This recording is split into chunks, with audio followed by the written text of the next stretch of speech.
So we're going to talk about forcing an inward swinging door. One of the first things you want to recognize is first that it is inward swinging. If you see the hinges on a door, that door's outward swinging. Here we've got an inward swinging door. You can talk about going and sounding the door, hitting it high, middle, and low. The reason you're doing that is you're trying to get a sense of how much flex or how well secured your door is.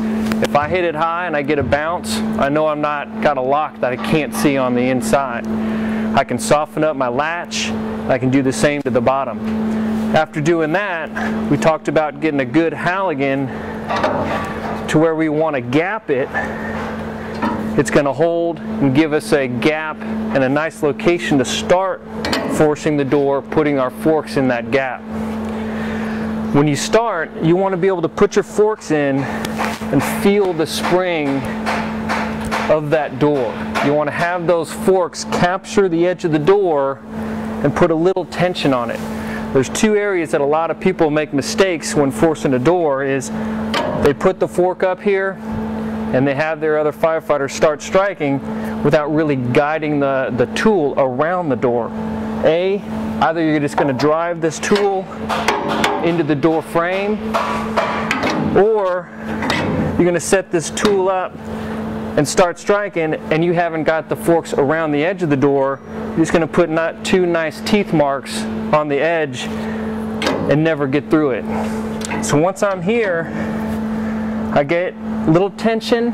I know I'm now flexing that door, so when I get a strike, I'm not driving my forks into that door frame. I come in here, if I call for a hit or a strike, I don't move this tool. If I come in and I say strike, and I give my firefighter a moving target, they hit me, that's on me. Another thing that typically happens is you come in, eyes are on your tool, and you come back and you visually make sure your partner hits the tool. It doesn't hurt any less the fact that you're looking at it. So have discipline, look at the forks. When you're ready for a strike, don't move your tool, call for it. Strike, I got a little more bite, I'm going to flex the door a little more. Strike, a little more. Strike, strike, strike, strike.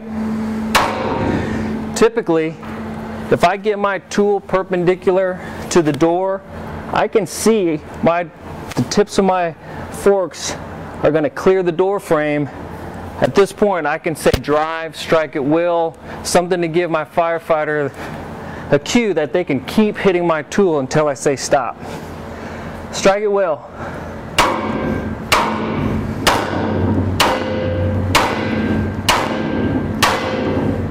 Stop.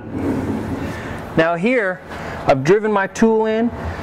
A couple cues I can get that I've got my tool at a good depth. One is the crotch, where the fork comes together right here, is a little past that door stop. And if I've got a clear view, I can see that my forks are far enough on the other side of that door jamb. If you come around on the other side, this is about how much you want these forks to be passed. Anything less, you run the risk of when you pry that door open, these forks not hinging on the back side of this frame and that tool popping out. So you come back on this side, you're ready to actually pop this door open.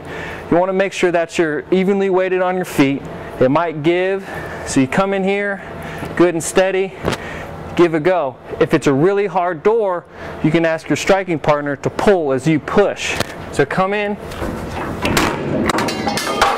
pop it open.